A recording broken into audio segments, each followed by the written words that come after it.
Let's hear it one more time for Monty. And I wanted to do a call out to Angie, our teacher for the last few weeks.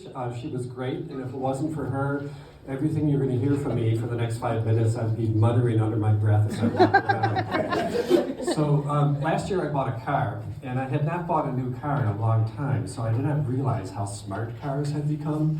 And political. So like for the last several weeks, every time in the morning I turn on the car, it says ice possible. It's like, yeah, we know. So the car is always warning me. It's warning me about cars coming up on the side, cars moving away from me, cars behind me not moving. I parallel parked badly one time, turned off the car, and a message flashed, really? That's the best you can do?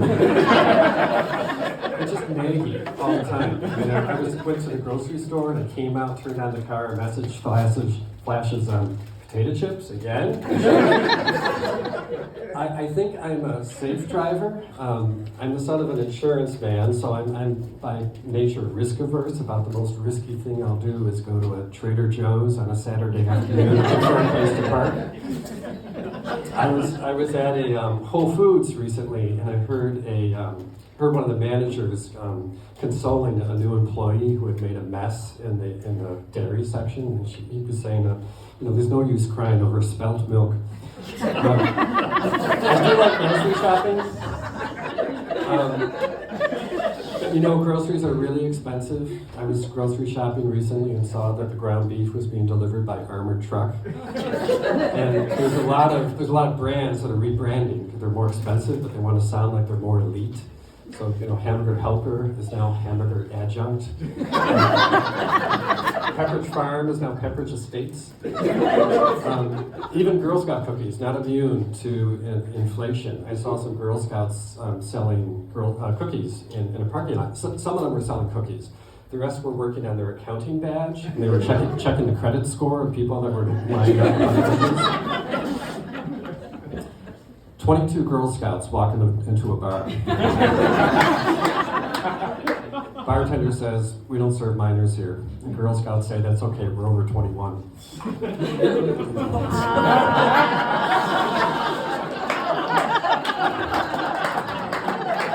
That took chills when I living room. So I love cooking, but when my kids were little, we used to do meal planning, save time, save money, by making meals on Sunday, making a week's worth of dinner on Sunday. Until I didn't do that for very long because I realized what I was really doing was making a week's worth of leftovers. I've had gastro issues in recent years, and my gastroenterologist put me on suggested a no white food diet. No potatoes, no rice, no pasta, no milk, no cheese. And I decided to get a second opinion. And I walked in, I was greeted with, "Welcome to Olive Garden, sir." I'm by nature a savory food person, but I know, love of sweets is pretty universal. A little kid may spend her last dime or quarter on a favorite piece of candy, and decades later spend her last $5,000 fixing a tooth broken eating that same kind of candy. Kids, for a long time I've lived near a middle school, and I see the kids walking back and forth, and I say a little prayer over them sometimes, do well in school, learn your lessons, be compassionate, empathetic people, because I know in a couple of decades they or their peers are going to be changing my diaper, testing me for dementia, maybe voting to get rid of Medicare. I just want them to be good citizens.